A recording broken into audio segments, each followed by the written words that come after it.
I never thought I'd be the one to cut ties with my family. I always imagined I'd be the dutiful son, the one who'd stick around, help out when needed, and be there for my parents no matter what. But life has a funny way of showing you people's true colors when money is involved. My name is Daniel, and I have a twin brother, Jason. Growing up, we were always treated a little differently. Jason was the golden child, athletic, popular, the one who could do no wrong in my parents' eyes. I, on the other hand, was the quieter one. I preferred books over sports, computers over parties. It wasn't that I resented Jason, I didn't, but I always knew that between the two of us, he was the favorite still. I never thought it would come to this. We both graduated from college at the same time. On the same day, it was supposed to be a proud moment for our family. Jason had gone the traditional route, studying business, while I had taken a different approach. I had started working online when I was 16, freelancing, saving every penny I could. By the time we graduated, I had a decent amount of money saved up, not enough to be rich, but enough to be comfortable. The day after graduation, my parents surprised Jason with a brand new luxury car, a sleek black BMW. He was ecstatic, jumping up and down, hugging our parents like they just handed him the keys to a mansion. I was happy for him, truly, but I couldn't help but feel a little curious. What about me? I didn't expect a car that wasn't my style, maybe. A watch, a heartfelt letter, even just a weird proud of you would have been nice.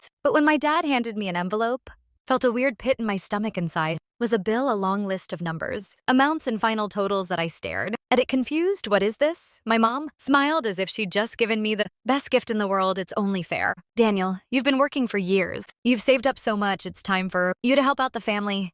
My dad nodded. Jason doesn't have anything saved up yet. He'll need help getting started in life. But you're responsible. You've got money.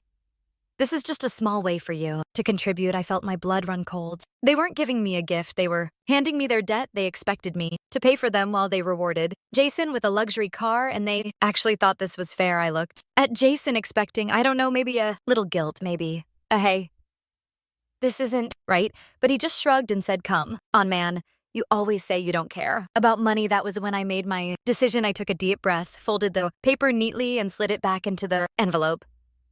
Thank you for this, I said, my voice even. It's a real eye-opener. My mom beamed. I knew you'd understand. I smiled. Back then, I packed my bags and left. I didn't yell. I didn't argue. I just walked out. They didn't try to stop me.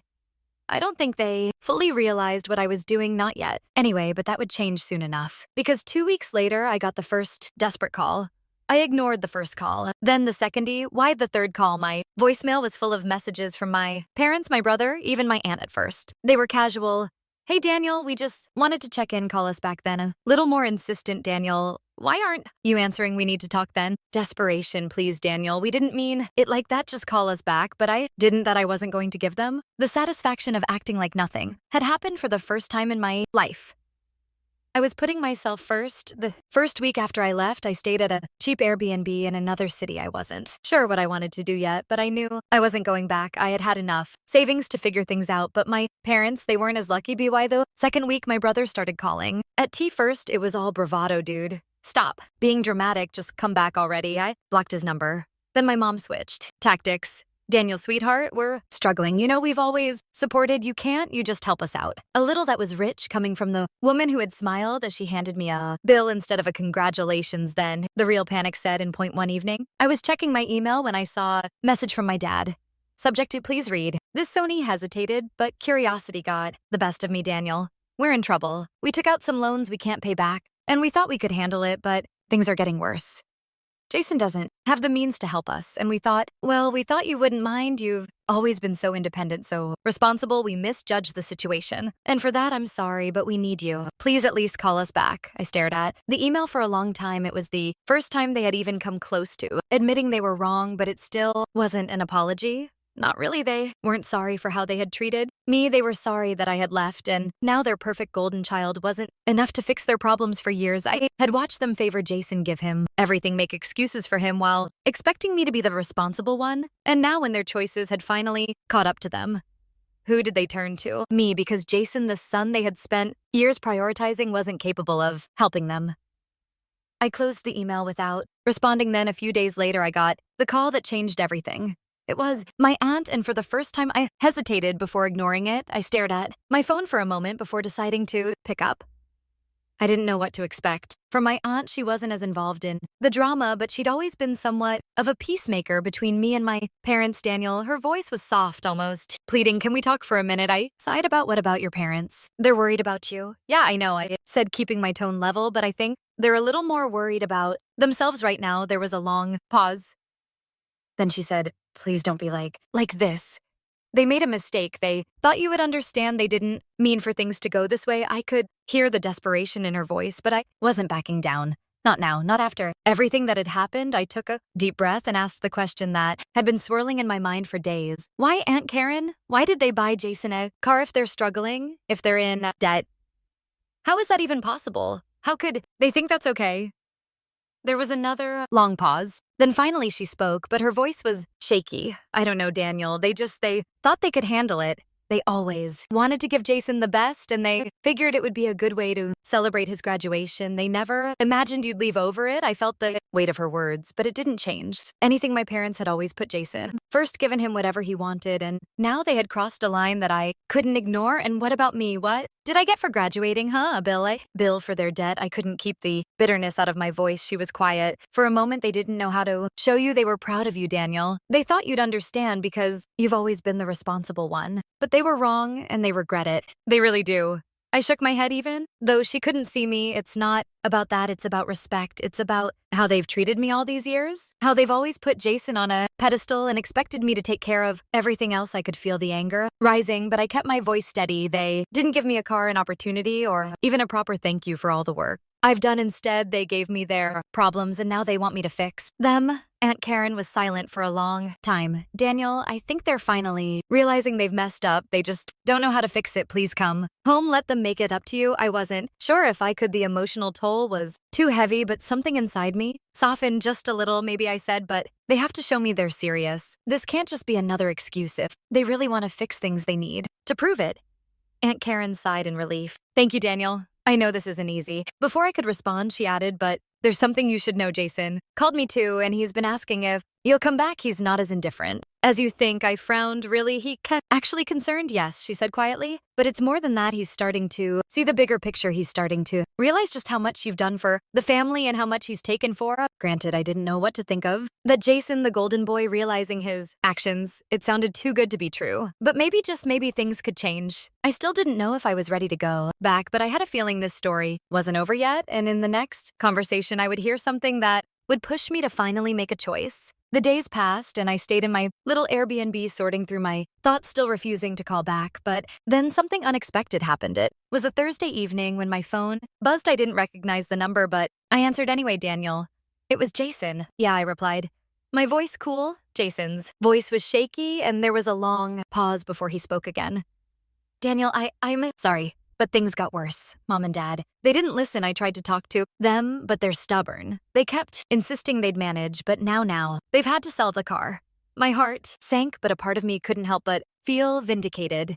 They sold the car, I repeated, my voice cold.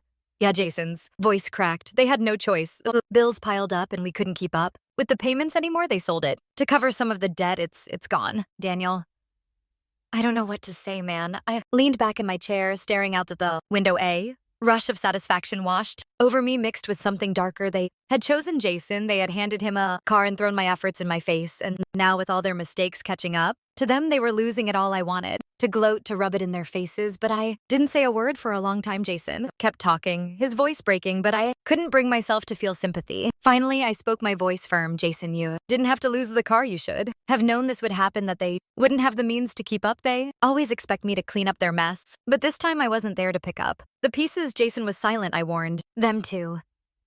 I continued, my words sharp now. When they handed me that bill instead of a gift, I told them it would come back to bite them, and now it has. Jason's voice grew desperate. Daniel, please, I know this is messed up, but they didn't mean for this to happen. We never wanted it to turn out like this. I paused, savoring the feeling of power in this moment I had finally broken free from their grip, from the years of being second place, you know. What? Jason, I said coldly.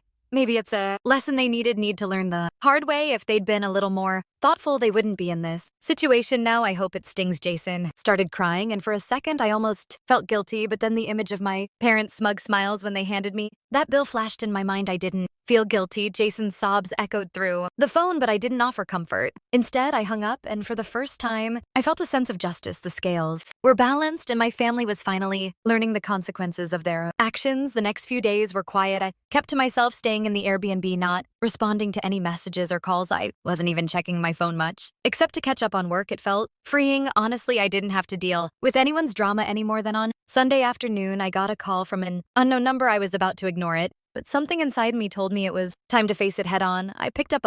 Daniel. My mom's voice came through shaky and desperate. Please, can you just hear us out? I didn't answer immediately. Instead, I leaned back in my chair slowly, exhaling. It had taken them this long to come to me, and it felt good to know they were finally on the other end of the phone. Daniel, we know we messed up, she continued. We never should have put all that pressure on you. We should have been better. We're so sorry. Please come back. We'll fix everything. Just come home. I could hear the pleading in her voice, but it didn't move me. This was the same woman who had always told me to be responsible while giving Jason whatever he wanted, the same woman who, instead of appreciating my hard work, had handed me a bill for their failures.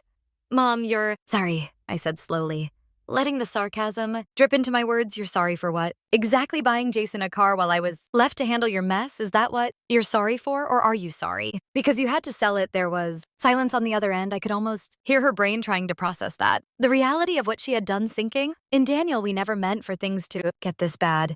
My mom said, her voice breaking now. Please just come back. We'll do whatever it takes to make it right. You're still our son and we love you. Rolled my eyes even though she couldn't see me. It felt almost pathetic, hearing her beg after everything they had put me through.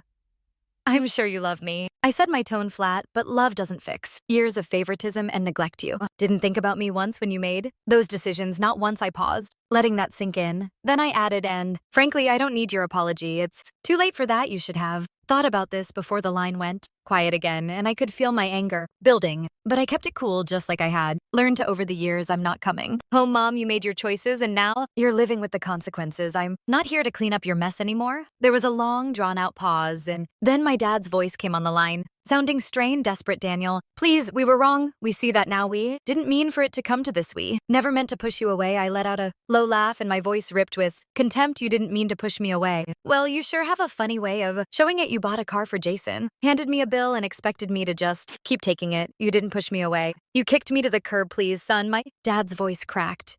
We were just trying to give Jason something. We wanted him to feel proud of his graduation, and we thought that would make it right, but we've realized it wasn't worth it. Not if it meant losing you. It almost felt like they were grailing now, and the power was entirely in my hands. You're right about one thing, Dad, I said, my voice sharp. You lost me, and you're not getting me back just because you've suddenly realized your mistakes. I paused, letting the silence stretch out between us. I'm done here, I added coldly. So keep your apologies, keep your guilt, and next time you want to celebrate someone, maybe think about who you're leaving in the dust without waiting for a response. I ended the call. I stared at my phone for a long time, the satisfaction of finally putting my foot down sinking in. They had taken me for granted for far too long, but now they knew what it felt like to lose me. I could hear their apologies echoing in my mind, but it didn't matter. They had had their chance, and now they would have to live with the consequences. Weeks passed after that phone call, and I didn't hear from them. Again, the sounds was almost louder than the cha that had led up to that moment. I kept going about my life, working, enjoying the peace and freedom I'd fought so hard to create. Then one afternoon, a package arrived. It was for my parents. I stared at it for a while, unsure of what it could be. The thought of them trying to contact me again made me hesitant, but curiosity won over. I opened the package. Inside was a simple letter, handwritten. The paper creased from being folded too many times. Daniel, we don't expect you to forgive us. We know we hurt you, and we've realized we've lost something far more important than a car or a gift we could never afford to give you, but we want you to know we're sorry and we'll always love you even if you never come back. Please don't forget that. I read the letter twice, my eyes scanning over the words, feeling nothing. It wasn't enough. It wasn't even close. I threw the letter into the trash without a second thought. The satisfaction of not being swayed by their last-ditch effort settling in. Wasn't angry anymore, just indifferent. For Jason, I'd received a few more texts. From him apologizing for being caught in the middle, I ignored them too. He had chosen his side, he would have to live. With the consequences of that choice, life went on. I kept growing my business, kept moving forward with my plans. It was all on my terms now, and I wasn't about to let anyone, least of all my family, take that from me. And as for them, well, they would always have their regrets, but at least I didn't have to carry the weight of theirs anymore. The end had come, but it wasn't a tragic one. It was a reminder that sometimes you have to step away from the people who never gave you a chance to be seen so that you can finally see yourself clearly. And for me, this was the beginning of a new chapter. At the end of the day, Daniel made a bold choice. He stopped letting his family's actions dictate his worth. It wasn't easy, but by walking away, he finally took control of his own future. It's a hard truth, but sometimes the most important relationship you can nurture is the one with yourself. What do you think? Was Daniel right to leave, or should he have given his family another chance? Drop your thoughts in the comments. I'd love to hear what you think. And if you want more stories like this, make sure to subscribe and turn on notifications so you don't miss out.